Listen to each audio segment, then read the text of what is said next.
mała sila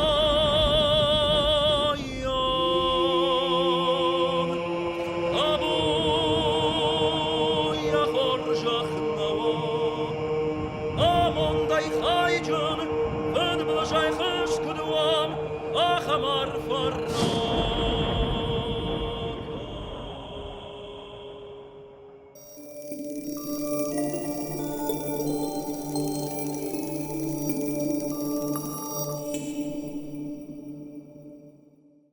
Попробуем подвести итоги нашим беседам, которые строились вокруг древа жизни. Поскольку этот образ центральный, он проявляет себя в самых разных областях остинской традиции. И можно, например, было бы посвятить отдельную тему чаше, которая тоже может по праву считаться одной из трансформаций древа жизни. И с испитием чаши связан культ героя, и ферментированный напиток, который наливается в чашу, он фактически символизирует напиток бессмертия и связан с представлением о тех жизненных силах, которыми наполнено древо жизни. И когда чаша используется в ритуале, то она вот в руках молящегося занимает место вот в средней как бы анатомической зоне, то есть там, где находятся легкие и сердце. Предполагает и одухотворенность, и сердечность, искренность вот тех слов, которые произносятся.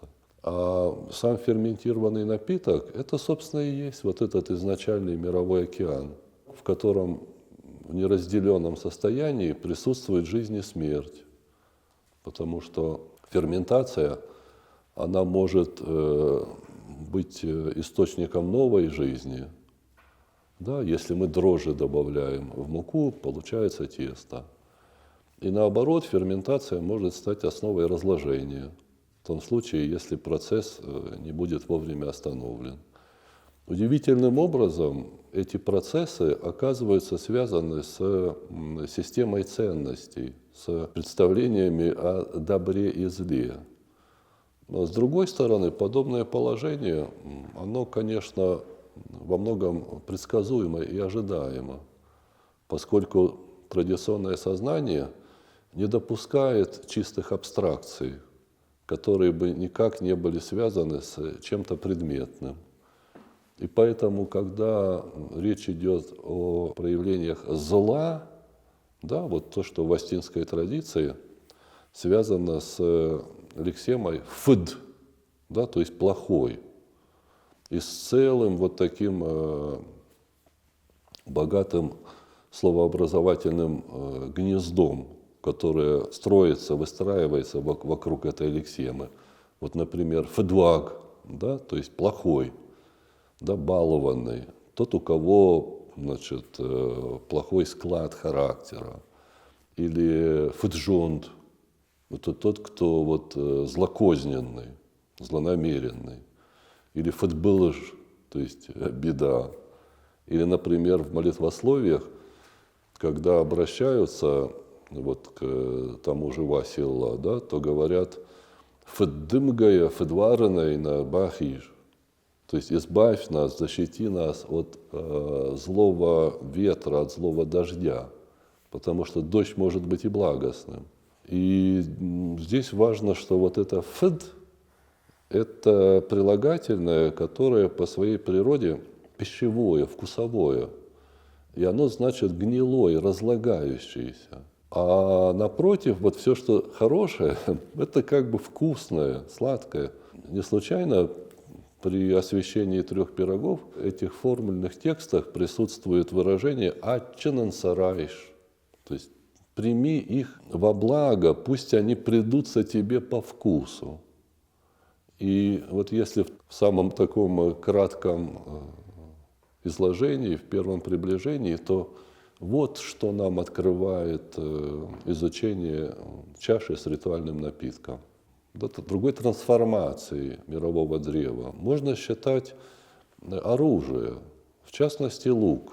да, вот со стрелой, фатемарден.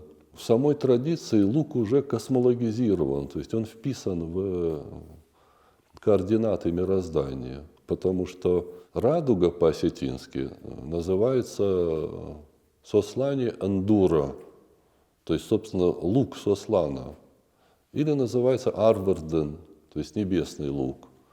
И здесь это уподобление, оно вполне обосновано, да, потому что вот лук – это, собственно, сам лук – это небесный свод, а тетива – это линия горизонта. И стрела, направленная вверх, стрела по-осетински «фат», от глагола «пат» – «летать». То есть это то, что летит вверх, летит в небо. Лук выступал одной из царских инсигний. То есть если мы обратимся вот в иранской традиции, например, если мы обратимся к древнеперсидским наскальным изображениям, то в частности Дарий, он изображен опирающимся на лук. То есть лук – это символ его верховной царской власти. Помимо того, что этот образ имеет широкое распространение в традиции, он, как уже говорилось, является достаточно устойчивым.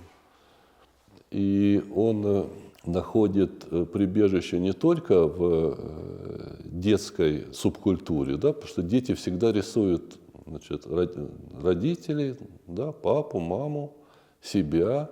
Они рисуют дом, солнце, и они обязательно рисуют деревья или цветы. И, собственно, это вот и есть способ сохранить какие-то традиционные символы, но уже на уровне эмоционально-психологическом. И обеспечить их постоянное присутствие в традиции, даже когда происходят вот эти процессы урбанизации, да, когда культура из устной переходит в письменную. Примечательно, что и Коста Хитагуров не смог пройти мимо этого образа. И поэтому древо жизни мы находим и в литературе. Вот в его известном стихотворении, которое было основано на народной песне, но в итоге народные версии сумела вытеснить и стала сегодня широко известной песней, посвященной покровителю охотников и диких животных Вшати. И вот там есть строки, где он говорит о фактически мировой горе. Вшати, Жаронтер, Дауджетам Камиш, Хахтайдар Баржонтер, Чив Уйяфасиш.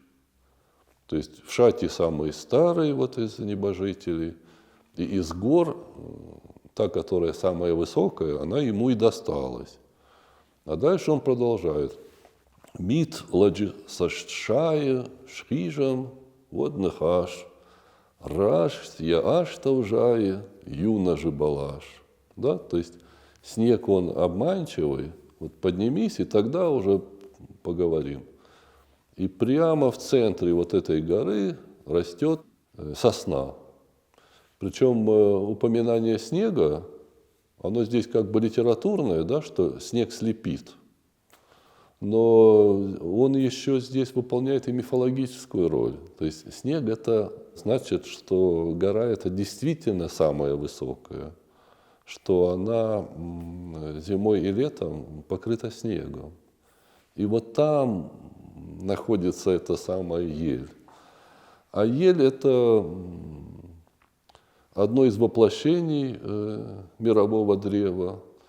И ель – это образ вечности, потому что ель не участвует в смене времен года. И поэтому ель используется и в поминальной обрядности, как представление о вечном торжестве жизни над смертью. Не случайно реком расположен в сосновом бору. И здесь к вот уже интуитивно-чувственным параметрам мирового древа, да, пространственным, еще добавляется один – это запах. То есть традиция не может пройти мимо запаха. Вот насколько плохой запах гнили, да, запах тлена, запах разложения, настолько хороший, благородный запах хвои. И по своим свойствам этот запах, он выполняет роль консерванта. Вот мы с вами разные стороны жизни как бы обсуждаем. Когда не было вот современных способов обработки, да, усопших, то их обкладывали еловыми ветками. Хвойный запах, он как бы перебивал запах тлена, и он в какой-то степени препятствовал разложению тела.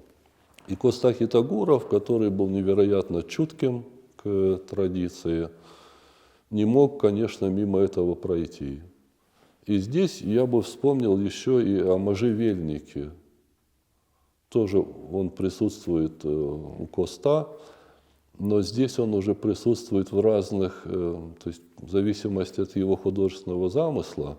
Можжевельник присутствует, например, в Дагоме, там, где святилище Михдау. То есть он прямо расположен внутри, то есть внутри забора. И вот этот выбор можжевельника, это тоже хвойное растение, он связан с тем, что он и вечно зеленый, да, хотя он периодически осыпается, конечно, обновляется, молодые, да, какие красивые бывают молодые побеги на хвойных растениях. Он еще при этом и живет очень долго. И этот интерес человека к вот этим вечно зеленым растениям, он в том числе обусловлен тем, насколько срок жизни человека краток по сравнению с тем временем, да, которое природа отвела вот этим растениям. Они могут жить сотни лет. И вот у Коста можжевельник, он фигурирует в его стихотворении, вот в этом цикле «Времена года», стихотворение «Осень». «Ахшала ажгала, ладжир такфабур, мит бады сагата, наета авыхур». То есть он описывает уже картину осеннюю, совершенно как бы объективную. Да? И вот можжевельник здесь как раз на своем месте в природе. А когда он пишет о сиротах, да, а сама варила камни для ребят, да, то там он можжевельник как раз использует уже для того, чтобы создать вот такой драматический эффект. Мица Изаках Шала, Мары Фаждагай. То есть там наоборот, можжевельник, он несет в себе как бы вот эту угрозу, его дым, он раздражает. Хотя в традиции можжевельник использовался во время новогодних праздников. И я специально, это описано, вот, в том числе у Вилена Ворзиати. И я спрашивал тех, кто как бы это время застал, они говорили, что запах можжевельника очень приятный, то есть вот для обоняния. Он благородный такой. И чтобы вот эту ситуацию с детьми, сиротами усугубить, Коста говорит, что даже можжевельник для них вот оказывается таким зловонным. То есть прямо вот они задыхаются от его запаха. Если говорить о литературе, то очень интересный образ древа жизни мы встречаем у Гайто Газданова. Роман «Вечер у Клэр», он во многом автобиографический. То есть там есть просто отрывки, в которых мы узнаем описание Владикавказа. Понятно, что это художественное произведение, что оно не документальное, да, что главный герой – это все-таки лирический герой. Но, тем не менее, какими-то собственными чертами автор его, безусловно, наделяет. И когда он описывает дом деда, то там фигурирует яблоня, любимое дерево деда, которое тот посадил у себя в саду. Место действия хорошо известно. Это современный дом, двухэтажный, на углу улиц Гаппубаева и Павленко. Когда-то это был край города, это была такая усадьба городская с хозяйственными постройками. Там и лошадей они держали, в том числе там был сад. У деда, значит, эта яблоня была на особом счету, и она предстает в двух интересных таких видах. С одной стороны, он туда пробирается тайком и наедается зеленых яблок. И от этих зеленых яблок у него начинает болеть живот. Дед гневается, устраивает всем разнос. И вот если судить по описанию, по деталям, то яблоня выступает здесь в качестве древа познания. Он подросток, он читает книги, которые ему не разрешают читать. Но это знание оказывается для него еще преждевременным. Он не в состоянии переварить, он не в состоянии разобраться с этим миром, который ему открывается в книгах. И поэтому дед сердится. А с другой стороны, враги нападают на дом деда. И дед в течение 40 минут держит оборону, отстреливается, умудряется кого-то из нападавших даже застрелить. Он воевал. Но враги, чтобы ему отомстить, они перед отступлением успевают эту яблоню срубить. И это, конечно же, способ отомстить, да, вот деду, хоть так. Но с другой стороны, эта срубленная яблоня для самого писателя становится неким таким предсказанием его будущей жизни. То есть вот древо жизни, оно не только в прошлое, да, обращено, но еще обращено и в будущее. И в этом отношении тоже вот в силу своей такой невероятной художественной писательской интуиции Госданов понял, насколько это древо, оно важно. Потому что фактически вот вся его последующая жизнь, да, жизнь скитальца, жизнь иммигранта, она была предрешена вот тогда, когда враги срубили яблоню, когда он лишился корней, когда он потерял связь с вот этим центром Вселенной, с центром мироздания, где и положено расти древу жизни. И в каком-то смысле этот эпизод можно рассматривать как предостережение, такой урок, которым он хочет поделиться со своими читателями, воспроизводя, может быть, даже бессознательно, некие такие архетипы. Вот этот образ как бы срубленной яблони, он запал ему в душу. И он сопровождал его всю его жизнь. До тех пор, пока осетины, исполняют ритуал, связанный с 3 пирогами, за них можно быть спокойным. Потому что всякий раз, когда на алтаре, да, на вершине мировой горы оказывается 3 пирога, когда искусственно создается эта энтропия, героически преодолеваемая, да, участниками, до тех пор это древо жизни будет цвести и благоухать. И до тех пор оно будет давать и надежду, и силы, и веру в то, что жизнь всегда побеждает смерть, и что жизнь несет людям радость и тепло, внимание, уважение и любовь друг к другу.